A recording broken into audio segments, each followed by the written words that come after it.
Olá, minha gente. Nós estamos na Semana do Meio Ambiente, até porque no dia 5 de junho de todo ano se comemora o Dia Internacional do Meio Ambiente. E tudo tem a ver. Todas as questões que estão ligadas com a vida, com o alimento, com o ar que respiramos, tudo tem interconexões. E a situação não está boa.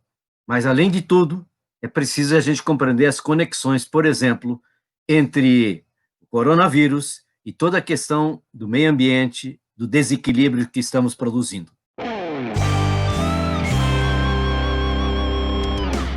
Alô, amigos e amigas.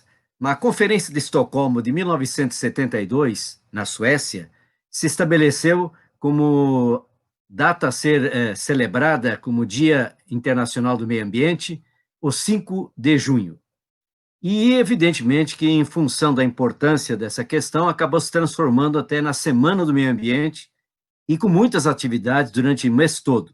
Tomara nós sempre tivéssemos atividades consistentes, estruturantes durante todos os 365 dias do ano, porque a questão ambiental ou a questão socioambiental é definitivamente a prioridade máxima que nós temos que tratar. Não é possível que a gente não tenha presente de que a água está ligada à questão do cuidado, à questão dos ecossistemas, das nascentes, na área rural de readequar as estradas, da conservação de solo, para que quando chove a terra não vá embora até os rios ou até a estrada. É preciso ter esse cuidado da mata ciliar. A mata ciliar tem uma grande, extraordinária significação, porque assim como nós temos os cílios para proteger os olhos, a mata ciliar são os cílios para proteger os olhos d'água. Mas, ao mesmo tempo, nós temos que compreender o que significa essa tensão que precisamos ter com o ar que respiramos. Então, a água que bebemos e a sua essencialidade tinha que ser tratada como algo sagrado, não como mercadoria, não apenas como insumo. Mas o ar que respiramos tem que ser um ar puro, tem que ser um ar não poluído, porque isso significa saúde. E nós hoje estamos gastando trilhões de reais no mundo, todo ano, para tratar dos problemas circulatórios e respiratórios causados pela poluição que nós estamos praticando. Mas eu poderia dizer sobre a questão do alimento. O criador da medicina colocou a sua máxima: o teu alimento é a tua saúde. A tua saúde é o teu alimento. Mas se nós analisarmos até o campo da energia, mesmo as energias que estão na marca do penalty, porque elas não servem mais nesse uso que temos, muito mais, portanto, para gerar energia ou combustível para os nossos veículos, caminhões, o transporte, enfim. Por exemplo, diz respeito a esses combustíveis que têm que ser substituídos, que são de origem fóssil: petróleo, gasolina, diesel, o carvão, o gás, enfim. E, ao mesmo tempo, compreender o que significa para todos nós uma energia limpa, muito mais saudável, gera uma nova economia e, evidentemente, por ser mais saudável, é bom para o planeta e é bom para os humanos.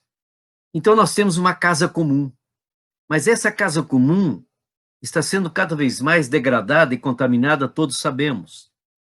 E mais apenas do que trazer números assustadores, porque são dados preocupantes, como, por exemplo, nós estamos com mais de 400 bilhões de euros, que foram as perdas que aconteceram em função das mudanças do clima, e que tudo está interconectado.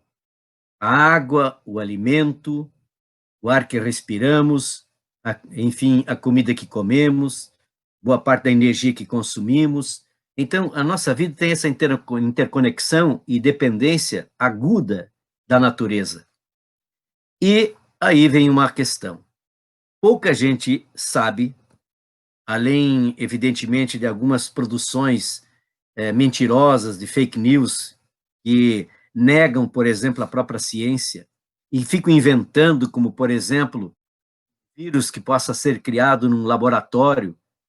Na verdade, a gente tem que ter a consciência, a responsabilidade, não brincar com a questão tão séria, para compreender que 60% das doenças infecciosas humanas e 75% das chamadas doenças infecciosas emergentes, que são zoonóticas, elas são transmitidas através de animais. Esta é a grande questão.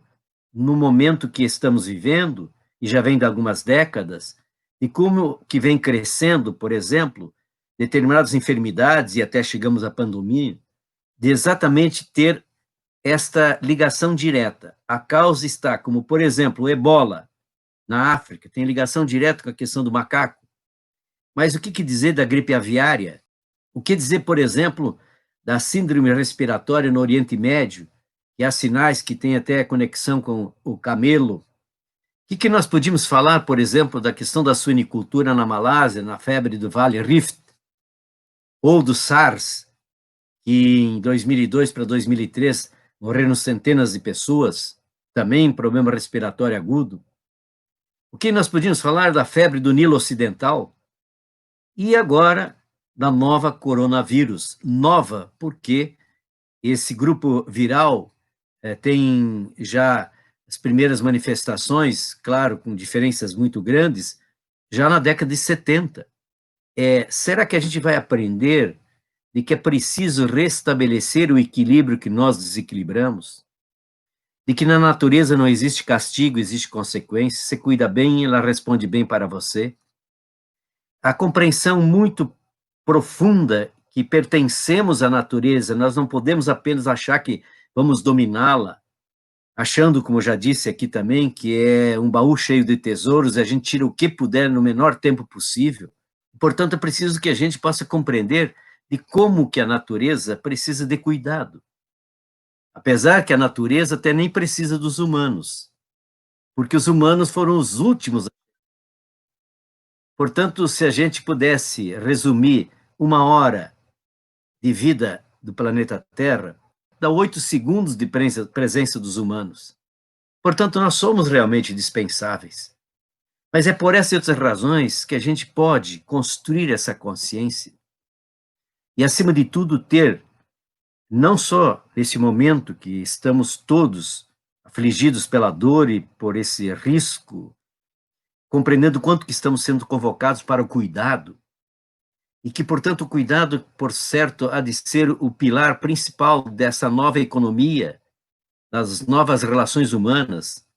Quem sabe até da globalização nós vamos para a planetização ou a mundialização, em que a cooperação, a solidariedade, a compreensão de que o que eu faço aqui repercute, quem sabe, no México, quem sabe o agrotóxico que eles largam lá no México pode, pelas correntes do vento, etc., etc., chegar até aqui. Assim como a gente sabe, por exemplo, que na Amazônia, os chamados rios voadores, com a evaporação que existe, com os ventos que ocorrem, eles vão bater lá nos Andes, daí descem, aí vem as chuvas de São Paulo, né, do centro-oeste, do sudeste e, evidentemente, até do Paraná. Como é que é todo um planeta integral, integrado, e as coisas são todas independentes? Então, é nesse sentido, e o Dia Internacional do Meio Ambiente serve muito para a gente compreender isso. E isso vale para a gente ter também a ideia de quanto que nós vamos ter que repensar as próprias cidades. Porque as cidades hoje têm no Brasil praticamente 80% de toda a população brasileira. 65% de toda a população do planeta já estão nas cidades. Mas no Brasil ainda é mais grave a concentração urbana. Pois bem, essa concentração urbana a gente às vezes precisa refletir que 70% da energia que se consome no planeta Terra, o consumo acontece na cidade. Eu podia dizer que quase 70% de todos os gases de efeito estufa, de toda esta causa geradora das mudanças de clima, isso acontece nas cidades. É uma grande consumidora de água, claro, menos que o campo, que é quem mais consome água. Mas, ao mesmo tempo, as cidades são a grande geradora de resíduos do lixo nosso de cada dia, com todos os seus. E nós podíamos também fazer uma análise do que significa, por exemplo, que as cidades também são nas grandes sedes das desigualdades, dos apartheids sociais, dessas cidades, como temos tantas no Brasil, em que não tem uma destinação adequada do lixo nosso de cada dia, de resíduos, e às vezes acumula até lá num local restos hospitalares, acumulam até remédios vencidos, às vezes até restos de cirurgias hospitalares, que a gente às vezes não quer aceitar e não compreende, por exemplo, quanto que nós ocupamos indevidamente, às vezes até através de loteamentos irregulares ou até clandestinos, e às vezes premido pela honestidade, tendo que ocupar espaços que seriam espaços da água, da natureza, do microecossistema.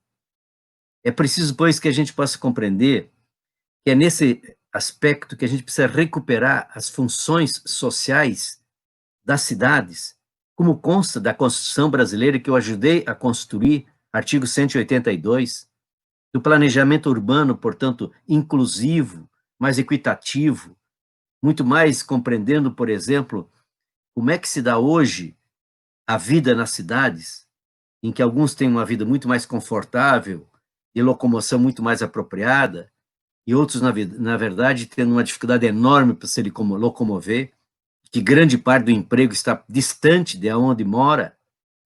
E repito, quantos que são os nossos bairros que ali não tem saneamento, ou tem apenas uma parte, mas os grandes centros das cidades, e normalmente os bairros mais ricos, quase todos têm ou 90, ou 95, ou 100% de saneamento.